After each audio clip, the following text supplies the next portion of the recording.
Сегодня мы вам покажем топ-5 мемориальных скульптур казахской элиты за рубежом.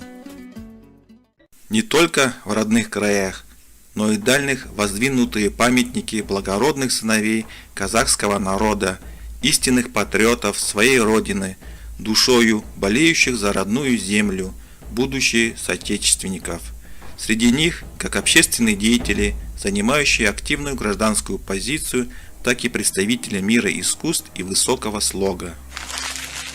Первое. Мустафа Шокай. Мемориальная доска, посвященная Мустафе Шокаю, установлена в пригороде Парижа Нюжан-сюр-Марн. В ней представлены его краткая биография и историко-географическая характеристика Казахстана. По мнению представителей руководства городского музея, памятник способствует сближению казахского и французского народа, являясь примером уважения человеческих ценностей и почитания доброй памяти своих героев. Второе. Курмангазы.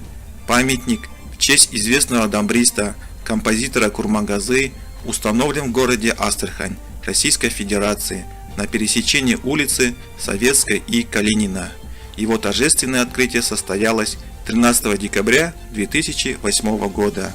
Авторы памятника – Едыгей Рахманов и Тохтарбек Рахиев.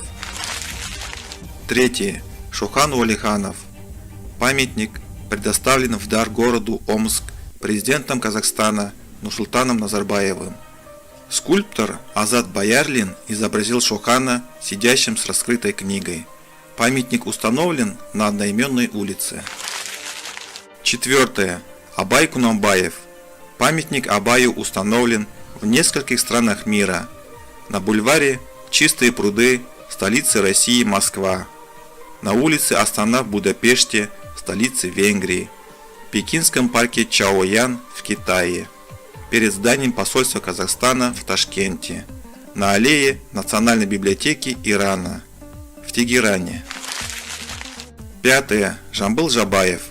Автору стихотворения «Ленинградцы, дети мои» установлен памятник в Санкт-Петербурге на улице, носящей его имя.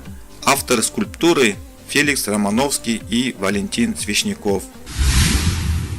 Наличие упомянутых памятников за рубежом – дань великого уважения великих умов, выходцев необъятных степей Казахстана. На политической арене это знак признания статуса республики другими странами, богатство ее выдающимися личностями, внешними огромный вклад в становление государственности страны, формирование мирового духовного богатства.